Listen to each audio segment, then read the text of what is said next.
Et l'aigle raconta aux journalistes admiratifs que, par humanité, il faisait tout son possible pour sauver le poisson de la noyade. Il en donna même la preuve, en montrant le poisson sautant désespérément hors de l'eau. Seulement, aucun journaliste n'a jugé utile de demander au poisson sa version.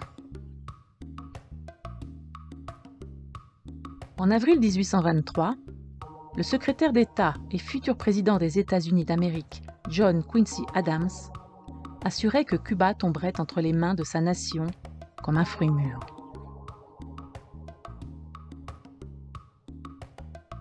Car cette colonie espagnole, disait-il, était d'une importance transcendantale pour les intérêts de sa nation. En 1898, Cuba, en guerre contre la couronne espagnole, cherchait à obtenir son indépendance. Sans lui demander, les États-Unis lui apportent leur soutien. Les Européens durent partir. Mais Cuba passa aux mains de Washington, sans toutefois être qualifié de colonie. Comme le fruit était tombé, la quasi-totalité des terres passèrent sous domination états-unienne. Toute décision importante devait être approuvée par Washington. Alors Cuba devint le plus grand bordel, le plus grand lieu de divertissement et de drogue des Caraïbes. Elle devint aussi l'une des nations les plus inégales socialement et économiquement du continent.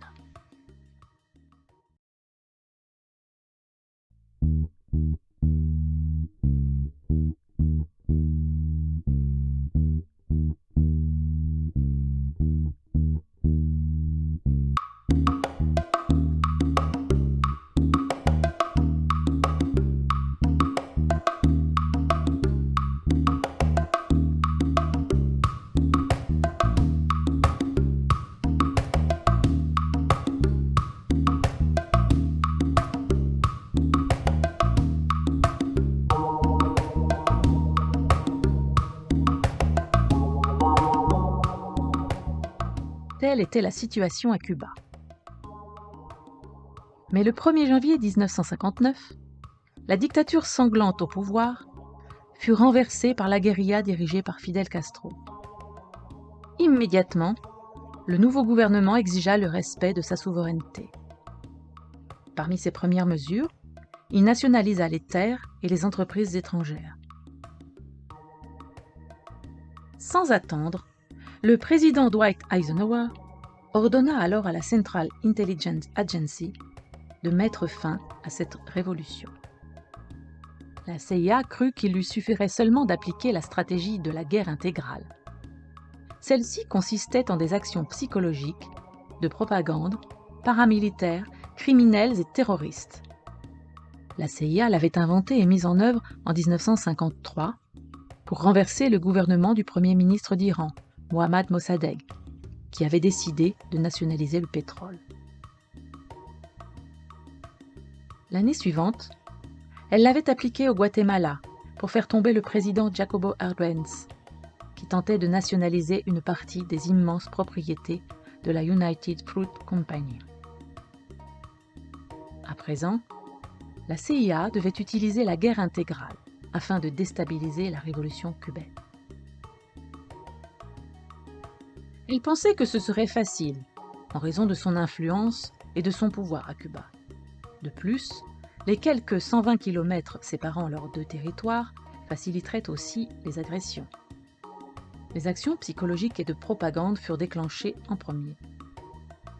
La grande presse participa à cette guerre avec une passion jamais connue auparavant.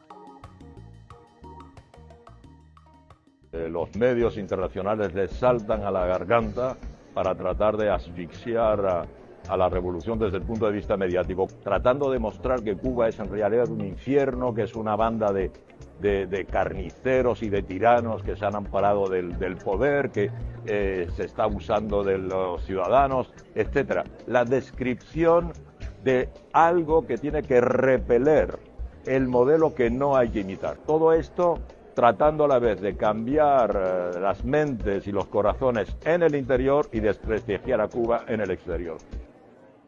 Si vous présentez un pays comme un danger existentiel pour les États-Unis, d'un seul coup, on comprend ou on tolère plus facilement l'idée que les États-Unis doivent se défendre. C'est ça la guerre psychologique. Quel danger représente Cuba pour les États-Unis, à part le danger d'un exemple? Déjà ça devrait faire rire. Mais la réalité ne prête pas à rire.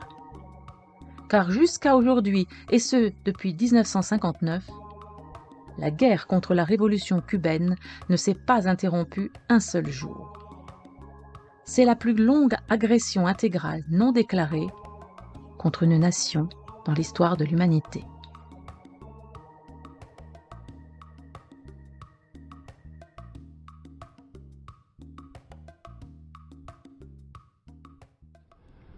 Have you, when I mean you, the CIA, the United States government, or any foreign power, what right do you have to do what you do in other countries? What National right? security interests. But that's a divine right, isn't it? Because the people that you do it to have no say in this. Yeah, well, that's just tough. Is that what you're saying? Those crimes are worth it? Yeah.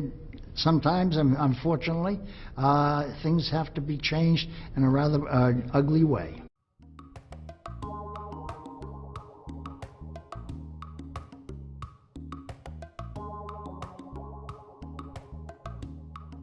En 1959, l'Église catholique cubaine possédait des dizaines d'écoles pour les classes moyennes et supérieures. Mais un demi-million d'enfants n'étaient pas scolarisés. Et plus d'1 million de personnes ne savaient pas lire. Rappelons que Cuba comptait environ 7 millions d'habitants. C'est pourquoi, à la fin de cette année-là, la Révolution adopta une loi garantissant une éducation gratuite, publique et laïque pour toutes et tous. La noticia hoy es que todas las escuelas católicas han sido confiscadas y las monjas y religiosos obligados a abandonarlas. Peu après, en février 1960, les relations entre Cuba et l'Union soviétique débutèrent. Pour la Révolution, il était urgent d'ouvrir de nouveaux marchés, car les États-Unis avaient presque tout le monopole du commerce à Cuba, et ils étaient en train de refermer le marché en guise de punition. Ces deux décisions furent présentées par Washington comme les preuves que le communisme attaquait le continent. If the nations of this hemisphere should fail to meet their commitments against outside communist penetration, then I want it clearly understood that this government will not hesitate in meeting its primary obligations, which are to the security of our nation.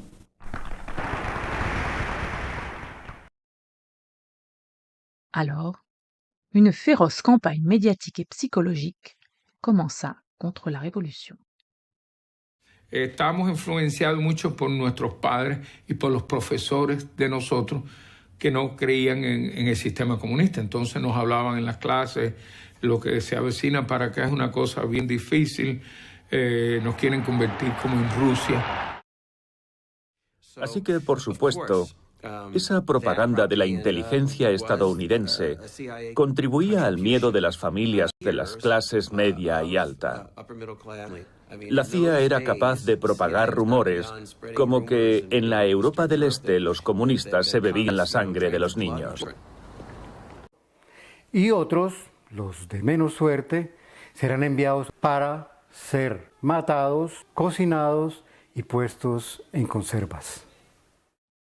Mais une rumeur plus crédible et plus terrible se mit à enfler au cours de cette année 1960. Que iban a quitarle la patria potestad a los padres. Eso me tenía a mí que yo no vivía.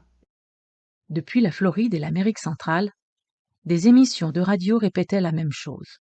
Par exemple, Radio Swan, installée sur une île du Honduras, disait dans son émission Hora de Liberación Nacional, Heure de libération nationale, Madres cubanas, no dejen que se lleven a sus hijos. El gobierno revolucionario se los quitará cuando cumplan 5 años y los mantendrá hasta que cumplan 18 años. Para entonces serán monstruos materialistas. Mis padres estaban completamente convencidos de que le iban a quitar a los hijos a todo el mundo y entonces la salvación era mandarlos a Estados Unidos. À la Noël 1960, les 22 premiers enfants partirent. Mais quelques jours plus tard, le 3 janvier, Washington rompit les relations avec Cuba. L'ambassade étant fermée, il n'y avait plus de visa. C'est là que l'Église catholique de Floride principalement joua un rôle fondamental. El gobierno, el Departamento de Estado me llamó para decir que quieren ayudar a unos padres en Cuba a mandar sus hijos aquí, pero necesitan una agencia social como la iglesia que pueda aceptar responsabilidad por los muchachos y que nosotros podemos contar con la ayuda del gobierno en la cosa de dinero y todo eso, pero que necesita alguien para firmar. Entonces yo le dije, sí, vamos a firmar. Y yo firmé el documento. Pour les visas, Washington donna des instructions. So you could take a visa waiver and you could blank out the name and birthday, write in a new name and birthday, and it was false. No, it wasn't false because there was no validity to the whole thing. It was simply a notification that the visa waiver had been waived, and it had been waived for all children up to 16 years of age. So, you know, it didn't have to be an original signature. The photocopy worked just as well. Des milliers de reproductions de cette feuille furent envoyées à Cuba dans les valises diplomatiques de pays complices et distribuées clandestinement. C'est ce que l'on a appelé l'opération Peter Pan. Veo a mi madre y a mi padre llorando, pero llorando de una manera que nunca antes había visto, y eso me asustó. Y éramos casi todos niños, Pedro Pan, los que veníamos en el avión, con la excepción de unos cuantos adultos. Entonces los niños gritando y las personas adultas estaban más bien que viva Cuba Libre y celebrando.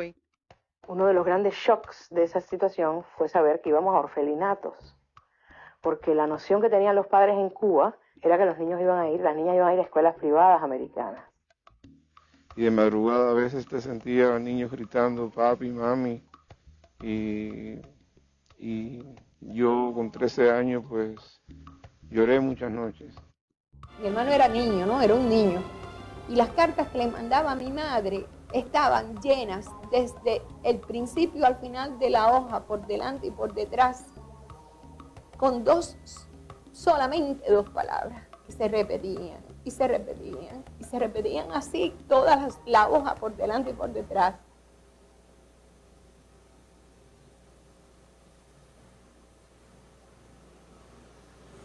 Y estas palabras eran mami, ven, mami, ven, mami, ven. La parte más difícil es las violaciones que estaban haciendo los mismos curas. Y yo no fui el único. Yo sé de otros que pasaron por el mismo problema. Entonces, ¿qué tipo de problemas tenías? Pues bueno.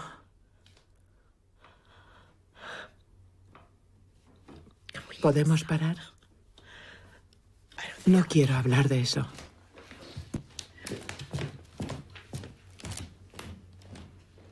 Pero hubo gente que no se encontró con sus padres hasta 7, 8, 9 años después. Que fueron adoptados, que fueron a parar a esto que se llama foster homes, o sea, casas de adopción, familias particulares, y algunos casos incluso pues de 2 y 3 y 4 familias adoptivas. So why didn't the parents leave with their children, not separately? Because they for some reason or other, the U.S. government did not see fit to give them visa waivers.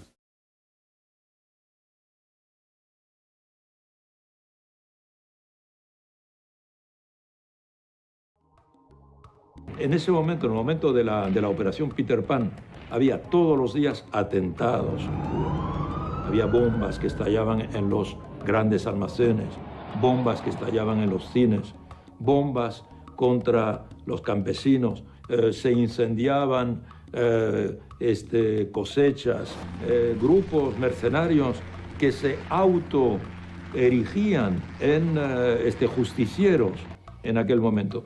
Entonces el gobierno no percibe la operación Peter Pan. Mi padre fue uno de los dirigentes, una de las personas más importantes por el lado cubano en las operaciones de la CIA en el 59, al principio de los 60. Antes de morir, a finales de los años 90, él reúne a mi hermana, mi madre y al esposo de mi hermana, me acuerdo, allá en Miami Beach, a decirnos algo que le dolió a él mucho toda su vida. Y era la cuestión esta de la operación Peter Pan o Pedro Pan, que la operación fue una operación de la CIA, al punto de que la famosa ley esa de la patria potestad sobre los niños cubanos, etc., él tuvo que ver en escribirla. Jusqu'en octobre 1962, ce sont plus de 14 000 mineurs qui partirent pour les États-Unis. Il s'agit du plus grand exode de mineurs non accompagnés de l'hémisphère occidental et l'un des plus importants au monde. Pues bien, aunque no se crea, así se preparó y se desarrolló la primera campaña de guerra psicológica contra la revolución cubana naciente. Su estrategia, su objetivo principal era dividir a la familia cubana, dividir a la sociedad cubana, poner a una parte de la sociedad cubana contra la dirigencia de la revolución. No importó que esto trajera el sufrimiento de miles de niños y a miles de familias.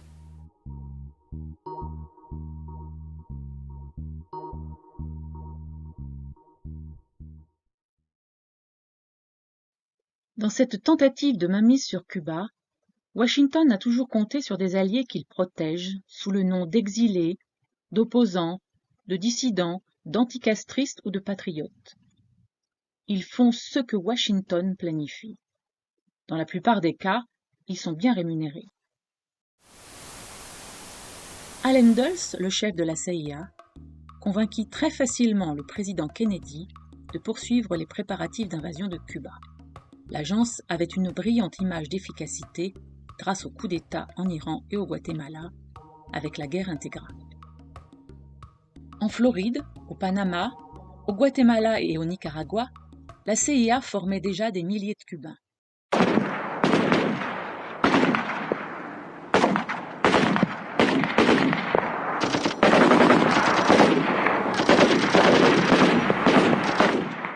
Nosotros pensábamos que íbamos a triunfar en ese empeño.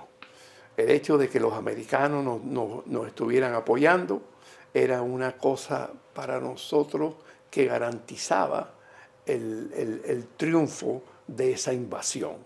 Los americanos nos estaban entrenando, los americanos nos estaban armando, los americanos planearon todo. L'invasion commença le 17 avril 1961 avec la brigade 2506. Quelques jours auparavant, des avions avaient bombardé le territoire cubain. Lorsque ce fut dénoncé aux Nations Unies, le délégué états-unien fit ce qui est devenu une habitude en politique internationale pour Washington. Il nia.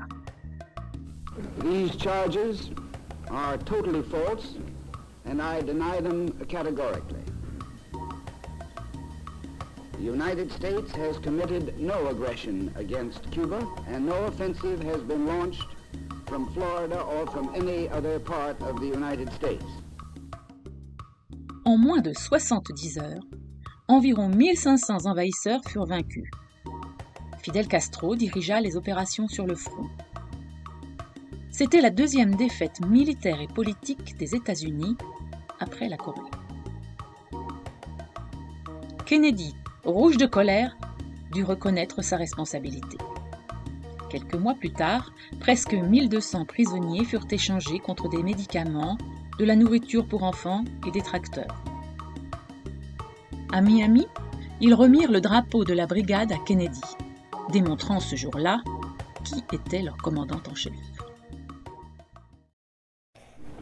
I can assure you that this flag will be returned to this brigade in a free Havana.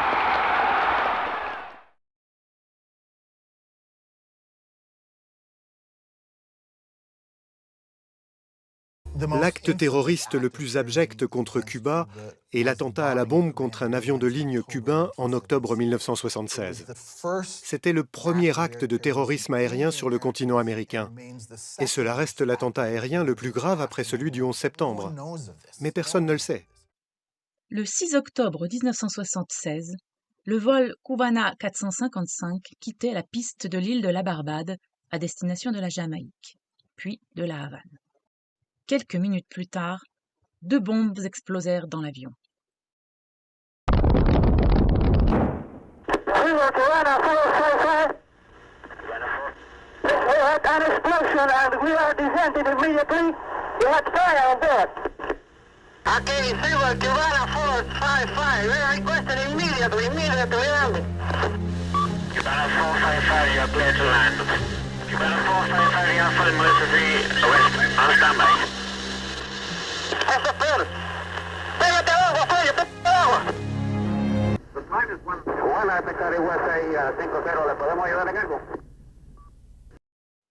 Il était 12h23.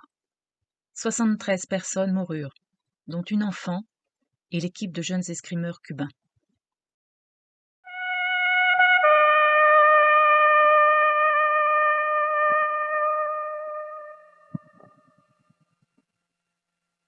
Jamais les États-Unis ne voulurent coopérer à l'enquête menée par 4 pays. Des documents déclassifiés à Washington ont prouvé que la CIA et le département d'État étaient au courant du plan terroriste. Et il a été perpétré par 2 exilés cubains. Ils avaient été formés aux explosifs par la CIA. Il s'agissait de Luis Posada Carriles et d'Orlando Bosch.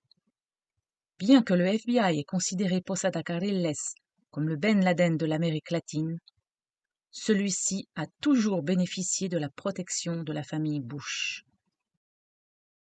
Major terrorists are provided refuge in Florida. The late Bosch is one, Orlando Bosch, the Posada is another. You remember there was something called the Bush Doctrine, Bush II. A country that harbors terrorists is the same as the terrorists themselves. That's for others, not for us. We harbor them and also support their activities. Les terroristes sont morts en héros à Miami.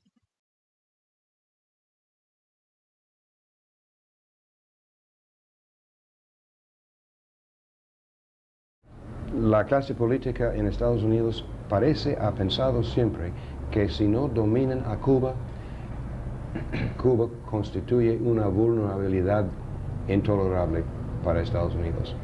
Esto, por supuesto, es un punto de vista algo patológico, pero a la vez real. Cuba sí, Castro no. Thank you, God bless you, and viva una Cuba libre. Long live the dawn of freedom, viva Cuba libre. Encore un autre président qui a terminé son mandat sans réaliser son souhait. George Bush père, son successeur, crut en avoir l'opportunité avec la désintégration de l'URSS en 1991, entraînant avec elle le bloc socialiste européen. Fidel Castro l'avait pressenti en 1989. Porque si mañana o cualquier día nos despertáramos con la noticia de que se ha creado una gran contienda civil en la URSS, o incluso que nos despertáramos con la noticia de que la URSS se desintegró, cosa que esperamos que no ocurra jamás, aún en esas circunstancias, Cuba y la revolución cubana seguirían luchando y seguirían resistiendo. Cuba avait reçu 98% de son pétrole de l'URSS, qui lui assurait plus de 70% des échanges commerciaux. À présent, plus rien. Et Cuba demeura seul. L'instauration d'un programme d'ajustement et de résistance pour faire face à la crise à venir fut donc annoncée au peuple cubain. On l'appela « période spéciale en temps de paix ». Puisque l'URSS était tombée, ce serait un jeu d'enfant avec Cuba.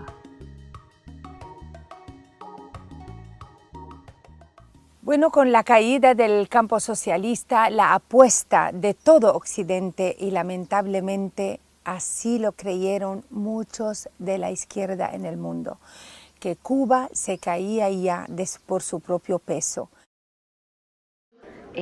Con la caída del campo socialista, obviamente, en nuestro país comenzamos a sentir los primeros impactos. La escasez, los apagones, la falta de todo el confort que habíamos logrado hasta esa época en el modo de vida.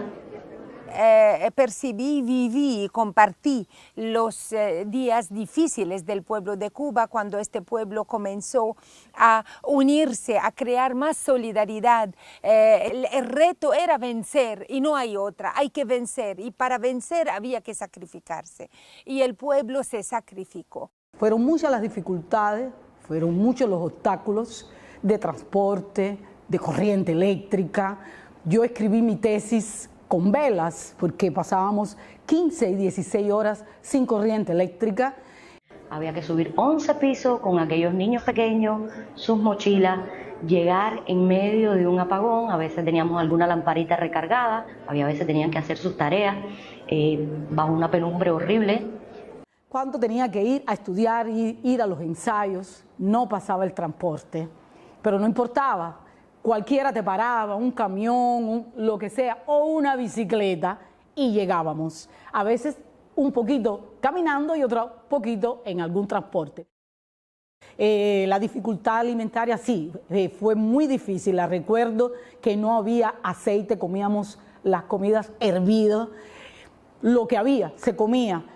Y me recuerdo una amiga bailarina que un día llegó a los ensayos con una java llena de zanahoria, que no sé de dónde las había sacado, y nos dimos un atracón de zanahoria y así estuvimos ensayando por 4 horas.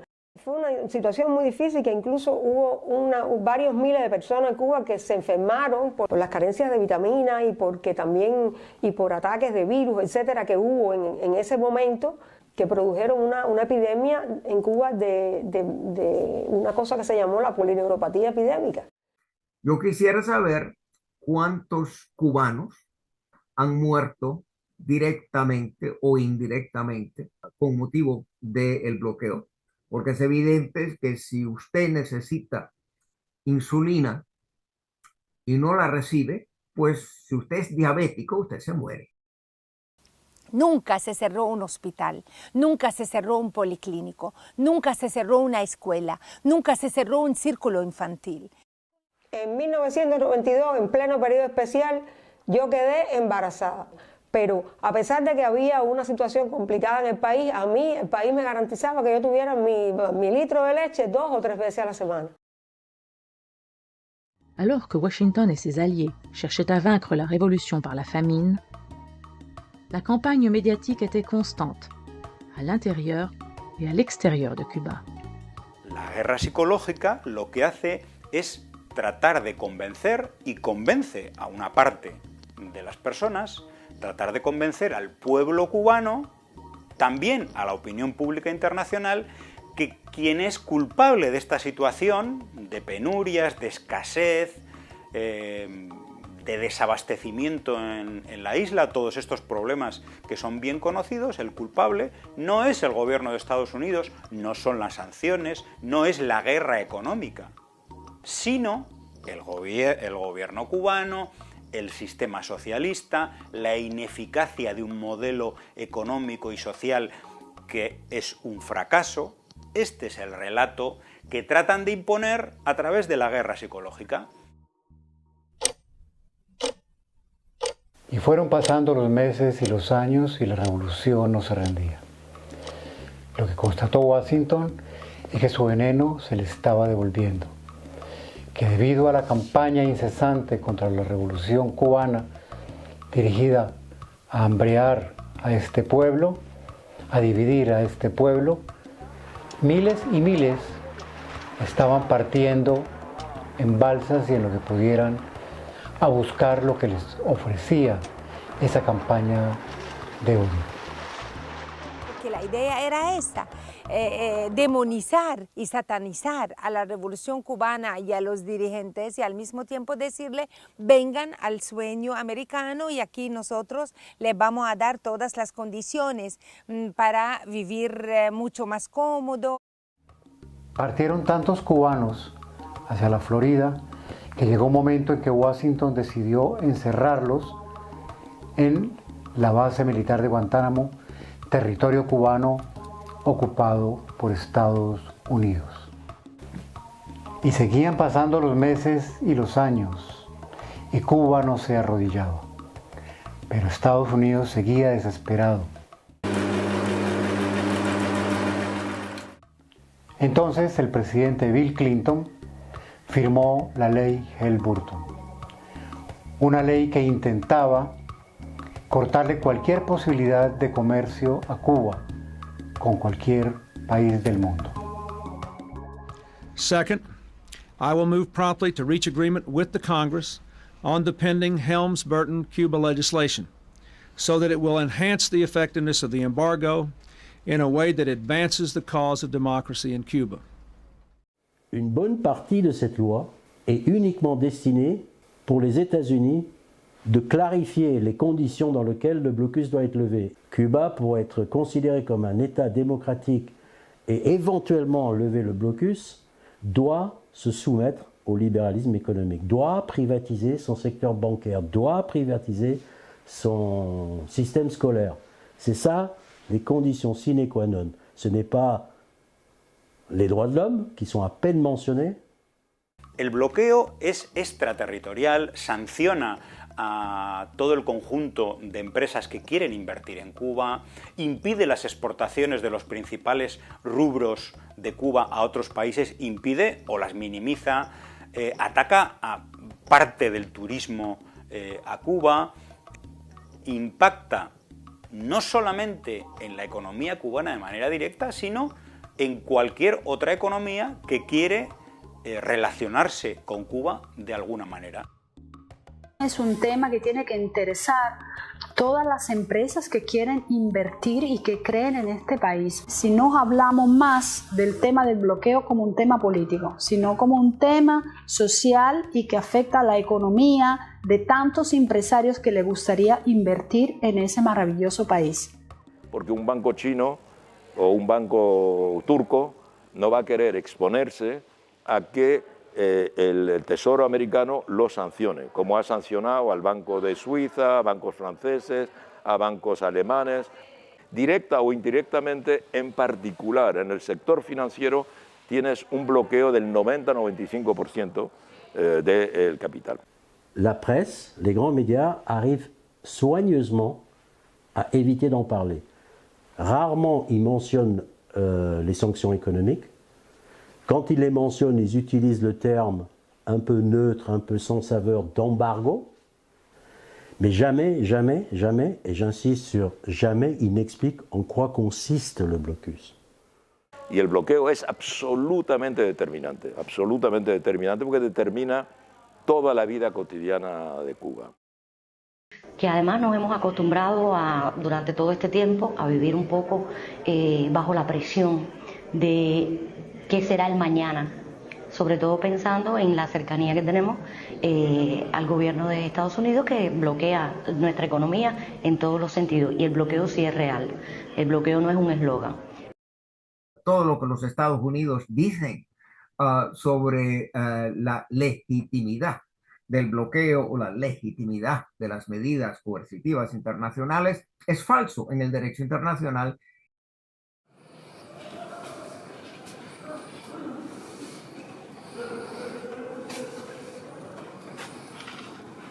La situazione era difficilissima, era drammatica, avevamo contagi quotidiani numerosissimi, avevamo morti, avevamo persone che erano in casa perché non c'era più posto negli ospedali della Lombardia.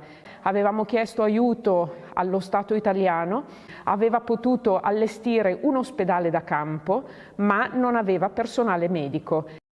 Con la pandemia también aquí en Europa descubrimos un mundo nuevo, descubrimos tantas dificultades que no eran conocidas para los italianos y para los europeos.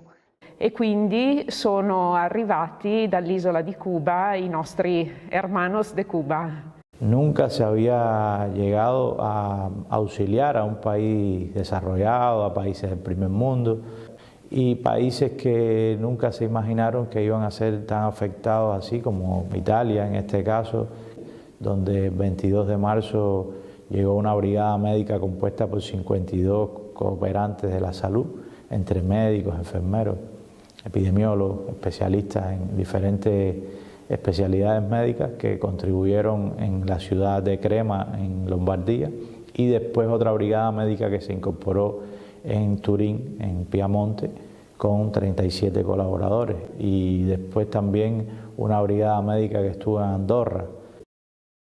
Ci ha contagiato nella speranza che il Covid potesse essere combattuto e vinto. In generale l'arrivo dei medici cubani sia a Crema e poi anche nella città di Torino è stato visto con grandissimo interesse da tutto il paese, da tutta la nazione italiana, perché era una testimonianza di grande vicinanza, di grande umanità, di grandissima solidarietà.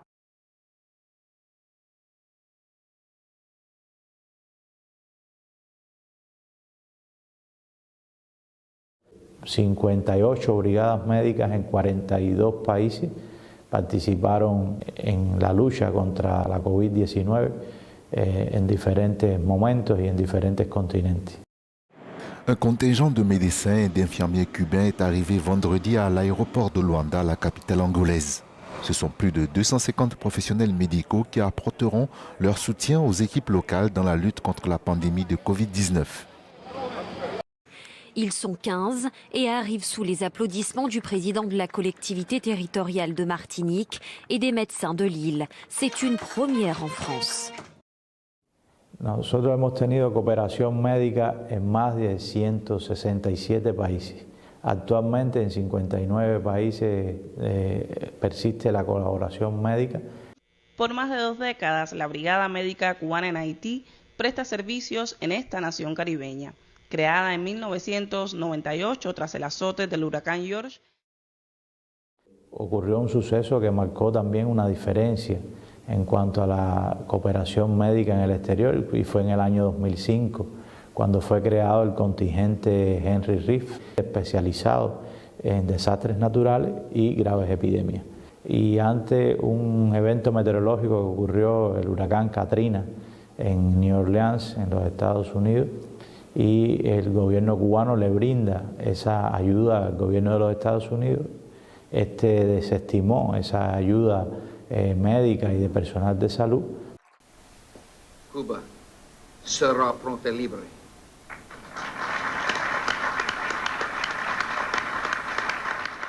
Pero inmediatamente ocurrieron algunos otros eventos meteorológicos en la región de América Latina y el terremoto, un gran terremoto también en Pakistán, y hacia esos lugares pues fue estas brigadas médicas de ese gran contingente.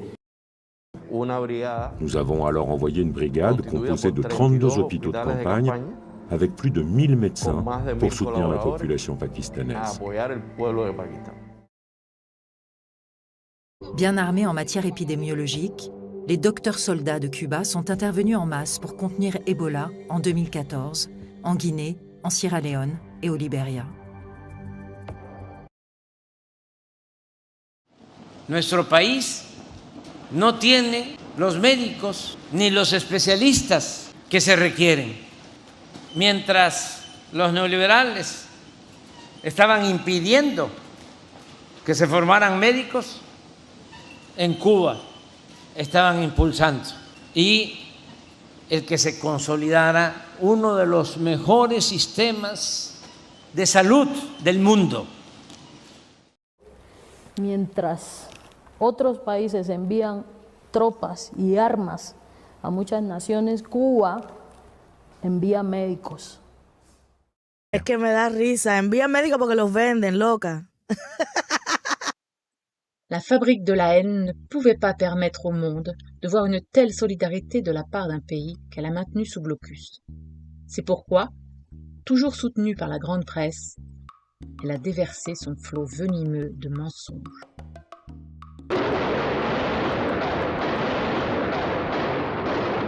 Efectivamente, los médicos cubanos se están escapando de Venezuela y revelan cómo el régimen de Nicolás Maduro los obliga a mentir sobre las estadísticas del COVID-19. También dicen que son vigilados como si fueran esclavos. Le nouveau président brésilien a été le premier à dénoncer le travail esclave. Jair Bolsonaro a renvoyé les 10 000 Cubains chez eux. Ils n'ont pas été remplacés. Tant pis pour les malades. Plus de 113 millions de Brésiliens ont été soignés depuis la création de ce programme en 2013, des soins médicaux essentiels pour l'association des maires brésiliens. Un bénéfice pour le pays où quelques 700 villes et villages étaient auparavant de véritables déserts médicaux. Est un médecin sans aucun droit. Il est enrôlé de force pour 3 ans minimum. Sa famille reste otage à Cuba. S'il abandonne la mission en cours de route, ça vaut 8 ans de prison. Sur place, les relations avec l'autochtone sont interdites. La sécurité d'État le surveille étroitement. Un couvre-feu lui est imposé. C'est un esclave en blouse blanche. La Havane confisque entre 70 et 90% de son salaire. Y nuestro salario es una manutención que tenemos en el gobierno. Nuestro salario está en Cuba y se le da y se le brinda a nuestros familiares.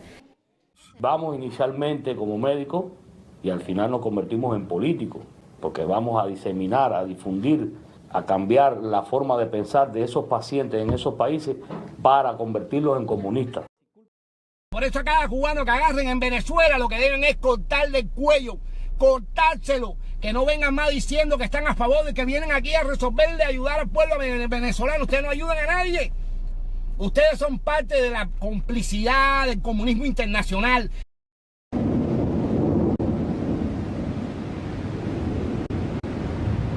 Porque cualquier grupo, cualquier compañía de Estados Unidos que coopere con Cuba o que le venda medicinas a Cuba o equipo quirúrgico a Cuba o coopere con hasta la Universidad de Medicina en Cuba, que tenga mucho cuidado, eso es un gran riesgo. Vamos a mantener vigilancia para enfocarse las leyes de este país también a esas agrupaciones.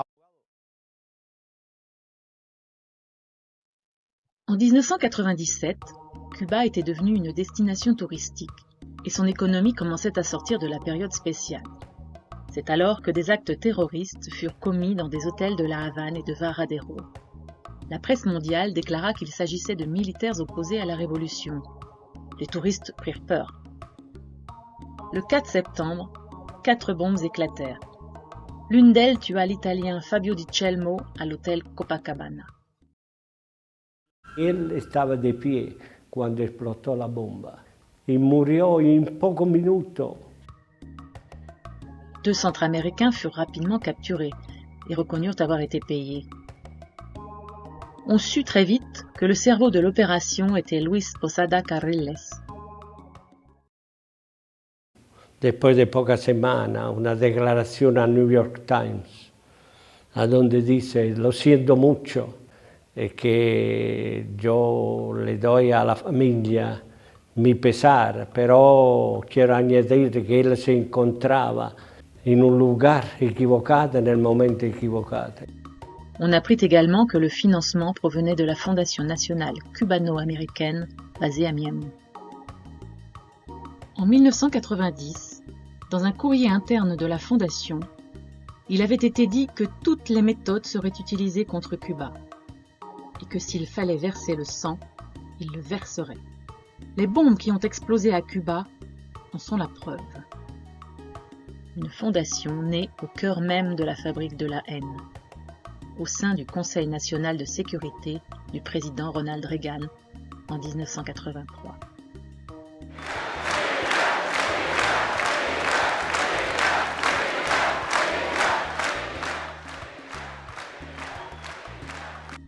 Son objectif était de contribuer à mettre fin à la révolution cubaine et de servir les plans clandestins de l'administration Reagan à l'étranger. La loi Helms-Burton, signée par le président Clinton, fut écrite dans les bureaux de la fondation à Miami. Elle a été rédigée par les avocats de l'entreprise de Rome Bacardi, dont les dirigeants étaient très présents au sein de la fondation. À la fin des années 90, la Fondation, en coordination avec le Conseil de sécurité nationale et d'autres instances du pouvoir à Washington, élabora ce que devrait être une Cuba post-révolutionnaire.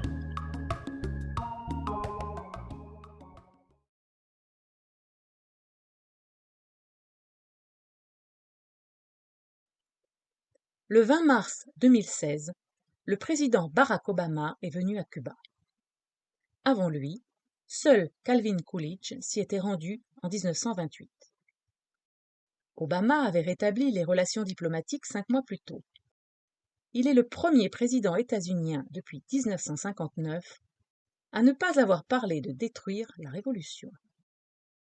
Bien que peu nombreuse, il a dicté des mesures qui ont créé une atmosphère positive. Cette détente s'est effondrée avec Donald Trump. Easing of restrictions on travel and trade does not help the Cuban people. They only enrich the Cuban regime. Therefore, effective immediately, I am canceling the last administration's completely one-sided deal with Cuba. Il a rompu avec les avancées qui avaient été réalisées sous Obama et a émis 243 sanctions supplémentaires, dont l'application intégrale de la loi Helms-Burton. À cela s'est ajoutée l'arrivée du Covid en mars 2020. Au moment le plus difficile du Covid, le gouvernement Trump a empêché Cuba d'acquérir des respirateurs artificiels, de l'oxygène médical et même des seringues. Pourtant, Cuba a vacciné sa population avant les États-Unis et de nombreux pays européens, avec ses propres vaccins et des seringues envoyées par la solidarité. Cuba is unfortunately, a failed state in repressing their citizens.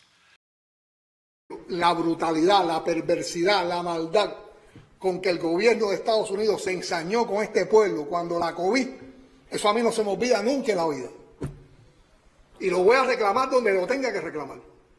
Y el pueblo tiene que conocer eso. Fueron perversos, fueron brutales, fueron genocidas. Ese es el enemigo que tenemos. Y ese sí tiene la mayor parte de la culpa de las cosas que nos pasan a nosotros. Porque se ha ensañado con esta revolución y se ha ensañado con este pueblo. Bueno, la situación se vuelve verdaderamente dramática en muchos casos en Cuba. Hay una situación de gran desabastecimiento y eso es lo que aprovecha el gobierno de Estados Unidos y toda esta red que ha creado a través de subvenciones y muchísimo dinero de la contrarrevolución para llegar a las mentes y corazones del pueblo cubano y como resultado se producen, por ejemplo, las protestas en el año 2021, en julio. Ellos habían enfocado la posibilidad de un cambio de gobierno en julio, pues no pasó nada. Hubo demostraciones en Cuba, manifestaciones, como las hay en todos los países del mundo, que no fueron reprimidas como Emmanuel Macron ha reprimido las manifestaciones en Francia. Que son fenómenos marginales en una sociedad europea cualquiera ni siquiera se hubiera hablado porque son protestas muy menores, pero claro, en Cuba aparecen como algo insólito porque no ocurren todos los días. Hubo una gran campaña que daba la impresión que el gobierno de Cuba estaba a punto de desmoronarse. La prensa, el New York Times, el Washington Post, montó todo un espectáculo. Pasó una información completamente falsa. Pero a partir de un pequeño punto, que es cierto, construyen todo un aparato propagandístico, publicitario fenomenal que hace que la gente se sienta profundamente indignada, que la gente se sienta humillada, que la gente tenga la necesidad de salir a la calle a expresarse y a expresarse de manera violenta. Forzar, si es posible, una salida masiva de la población, sobre todo los jóvenes, ¿no es cierto?, para que expresen el resentimiento que ellos le están inculcando en contra de la revolución. No son mensajes de odio diseminados de una manera indiscriminada, sino altamente direccionados, por lo tanto son muy eficaces. Pero claro, la influencia en las mentes va a ser tanto más fácil cuanto la persona va a estar viviendo en condiciones muy complicadas. Si Cuba no puede importar porque no le dejan pagar la alimentación, o no le dejan pagar los medicamentos, o no le dejan pagar el petróleo, entonces hay muchas dificultades de la vida cotidiana. Y la reacción de cualquier persona en cualquier país del mundo es decir, la culpa la tiene el gobierno. Un sistema de propaganda sumamente sofisticado y que ataca a la población en todo momento. No solo mienten, y mienten sistemáticamente, pero suprimen toda la información que no conviene. En el año 2018 se crea, por parte del Departamento de Estado de Estados Unidos, la Fuerza de Tarea de Internet para Cuba, que forma parte de una estrategia de desarrollo de la guerra psicológica en Internet dirigida hacia la población cubana. Hoy son las redes sociales el medio dominante y las redes penetran con otra inteligencia. Entonces ahí sí que por primera vez el adversario está consiguiendo tener audiencia en el seno de la sociedad. Por eso es verdad que hay dos discursos que van en la misma dirección: el bloqueo y el ataque mediático, el ataque psychologique. On peut les présenter comme des dissidents, comme des opposants politiques, alors qu'en fait ils jouent un rôle essentiel de la propagande et du camouflage en fait de la réalité économique et de répression politique contre Cuba. Cuba est en guerre économique contre une superpuissance, et de facto, tous ceux qui jouent dans ce sens-là, en appuyant l'agresseur, qui sont les États-Unis, sont forcément au mieux des mercenaires, au pire des traîtres. Et ce serait le cas d'ailleurs pour n'importe quel autre pays, pas pour Cuba. Si ça se passait en France, ailleurs, ce sera la même chose. La conférence des présidents a choisi de décerner le prix Sakharov 2010 de la liberté de pensée à M. Guillermo Fariñas. En octobre 2010, au beau milieu d'une campagne médiatique contre Cuba, le Parlement européen décerna le prix Sakharov à Guillermo Fariñas, un parfait inconnu pour les Cubains dans l'île, pour son prétendu travail en faveur des droits de l'homme et de la paix dans le monde. 3 ans à peine s'étaient écoulés que le dissident médiatisé, un ancien soldat des forces spéciales, voyageait librement à Miami pour participer aux activités de la Fondation nationale cubano-américaine. Adelante, adelante, adelante. Et pour rencontrer le terroriste Luis Posada Carriles. Tratamos de unir a los luchadores que ejercieron la violencia política, porque una de las cosas que nosotros no aceptamos es que se desprecie a nadie porque haya ejercido la violencia política o no. En nuestro programa hemos preparado la lista roja, una lista de personalidades y celebridades vinculadas a la dictadura cubana que entran a Estados Unidos con visa, ¿podríamos enviársela para que revisen a estas personas, a estos visados? I'd like to, if you give me the list, yeah, that's okay with me. Thank you very much, Mr.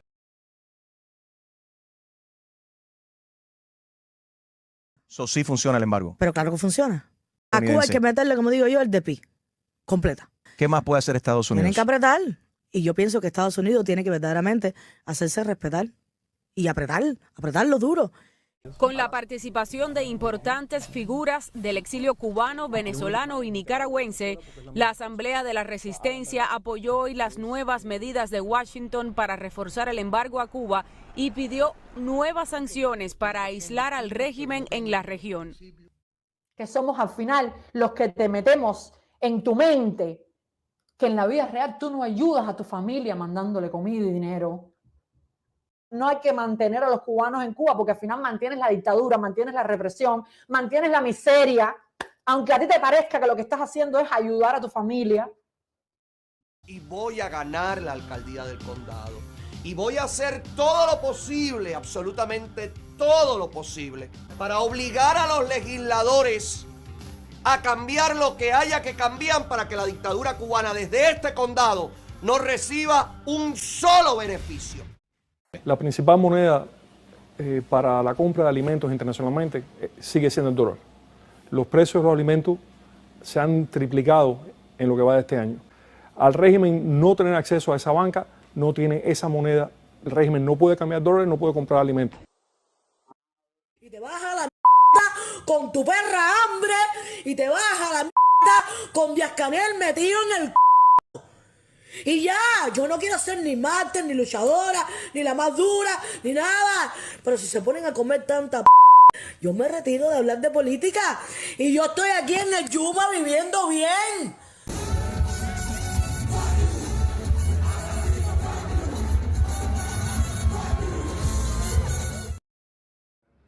Yo creo que el paralelismo con el sufrimiento del pueblo judío, yo creo que puede funcionarnos. Porque tú le puedes explicar a un francés, mira, los cubanos no tienen pasta de dientes. Eso no les representa a ellos nada, ellos no pueden entender. Ahora, tú le dices a un francés, los cubanos están en campos de concentración, inmediatamente va a tener una referencia. Los cubanos están siendo masacrados, como fue el pueblo judío, y van a tener una referencia. Los cadáveres los están matando. A los niños jovencitos los quieren obligar a que se retracten. Los ponen en un pasillo y le dicen, mira, lo que hacemos, lo que hace la revolución, y le están cortando las orejas, le pinchan los ojos. Esto a la vista del Partido Republicano, a la vista del Partido Demócrata, a la vista del Departamento de Estado, a la vista de la Europa. De manera unida, tenemos que pedir una intervención internacional encabezada militarmente por los Estados Unidos para poner fin a este régimen ilegítimo. Cuba es un país terrorista, un estado que auspicia el terrorismo, es un estado narcotraficante y es un país que ha estado exportando el comunismo en todo el mundo, no solo en esta región, en todo el mundo, África, Afganistán, Nicaragua, Venezuela y tantos otros lugares. Es una serpiente venenosa y esto se tiene que acabar, no solo por la libertad del pueblo cubano, sino del hemisferio y la seguridad nacional del país. Gracias y Dios lo bendiga. Alcalde, los comandos F4, le agradecemos su presencia aquí, el apoyo que usted está dando al pueblo de Cuba. Porque ahora lo que nosotros tenemos que pensar es que o logramos una intervención o hay que armar al pueblo. La pregunta es si las van a empuñar los profesionales de un ejército de salvación, que nosotros forcemos de alguna manera, que la CIA fuerce por encima de Biden, que el propio ejército fuerce por encima de Biden, porque eso puede suceder. Las bombas no van a caer en ningún policlínico, en ninguna escuela, en ningún círculo infantil. Y no he parado de decir en todos lados que lo que va es guerra. Y tengo una gorra que dice patria o plomo. Y tengo armas y entreno. En la Florida estamos listos para que se quiera sumar, ponerle un arma gratis. Ahí me están llamando a la gente de las armerías. Hay más de 50 armerías listas para esto. ¿ok? Estamos ready. La única solución rápida que hay para el tema Cuba es empezar a matar comunistas. Cuando usted coja y ejecute al presidente de gobierno, ejecute a los policías, ¿ok? Ejecute al primer secretario del partido y empiecen a llover los muertos de los comunistas. La liberación, ¿cuál va a ser? Quemarle todo lo que ellos tienen. Le 30 avril 2020, en pleine pandémie de Covid-19, un individu ouvrit le feu avec un fusil automatique contre l'ambassade de Cuba à Washington. Peu après, la police l'arrêta sans aucun effort. Il n'a jamais été poursuivi. Jamais le département d'État n'a fait de déclaration.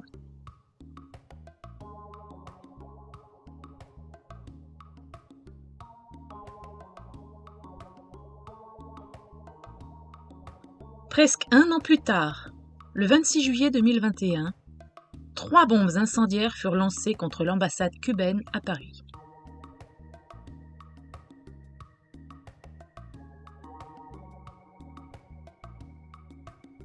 Quelques jours plus tard, on arrêta 2 hommes qui furent ensuite condamnés. Au moment où le gouvernement français condamnait cet acte terroriste, l'écrivain Jacobo Machover, d'origine cubaine et résidant en France depuis son enfance, l'approuvait et appelait à continuer ses actions terroristes.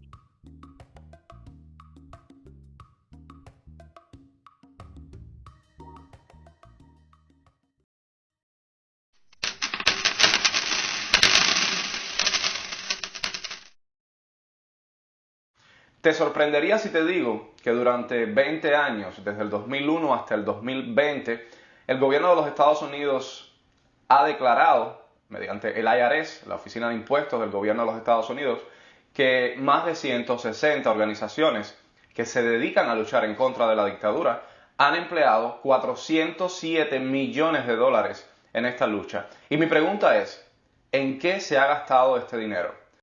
De la industria de la lucha por la libertad o la industria de los derechos humanos, principalmente está manejada por instituciones norteamericanas o otras ONGs que se derivan de esas instituciones norteamericanas y son las que generalmente están llevando aquí eventos, coloquios y todo lo demás. Pero al final han construido precisamente esta especie de industria donde entre viajes, hoteles, comidas, recepciones, salarios, o sea, todo eso se van millones, con el tiempo se van millones. Líderes de organizaciones opositoras con casas en Coral Gables, con casas en Nueva York, líderes opositores que gastan $98,000 en concepto de viajes o $50,000 en concepto de conferencias. Y esos recursos no llegan a la gente que está en el terreno tratando de enfrentarse con el sistema. El opositor que tenga resultado, el opositor que tenga un activismo, el opositor que tenga gente que lo siga, a esa gente se le manda una ayuda, un dinero, una cosa.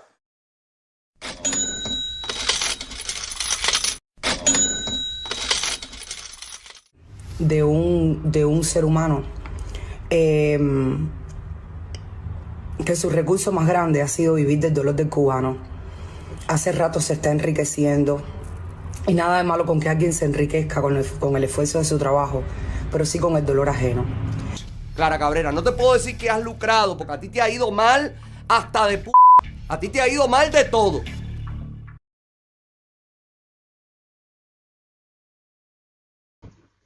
Necesitamos refuerzo para cuando el pueblo se tira a la calle. Cuando el pueblo se tira a la calle, ya veremos qué necesitamos. ¿A esa hora? Cuando el pueblo se tire a la calle, ¿a esa hora? Todo está determinado. Pero llegó ese momento, salieron todo el mundo para la calle, tumbamos al régimen. ¿Y qué pasa? ¿Cuál es la ruta? ¿Quiere que te diga lo que pasa ante ese vacío? Se quedan los norteamericanos ahí, como hicieron en Afganistán. Nunca van a poder contrarrestar la enseñanza, el ejemplo de solidaridad, de fraternidad que ha dejado a Cuba su movimiento revolucionario y sus dirigentes. Es un pueblo y un gobierno profundamente humano. ¡Que viva el pueblo digno de Cuba!